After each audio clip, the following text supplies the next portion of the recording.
Ikalima ng Nobyembre, taong 1941.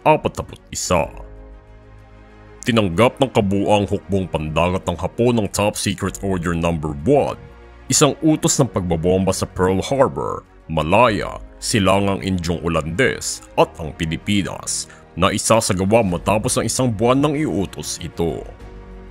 Nagugat ito sa paglala ng relasyon sa pagitan ng Hapon at Estados Unidos matapos okupahan ng mga Hapones ang Indochina, na sinagot naman ng Amerika sa pamamagitan ng pagpapahigpit sa pangangalakal ng mga Hapones sa Estados Unidos, kasama na din ng pagbabanta ng gyera sakaling manakop pa mga ito ng dagdag na teritoryo sa Timog Silangang Asya o sa Timog Pasipiko.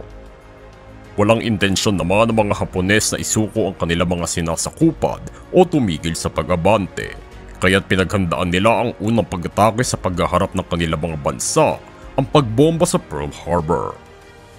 Kaya't sa araw na ito, ipinadala na ang utos sa lahat ng mga komandante sa hukbong pandagat na lulusubin hindi lamang ang Estados Unidos, ngunit ang Pilipinas at ang mga kolonya ng mga Briton at Holandes sa Pasipiko.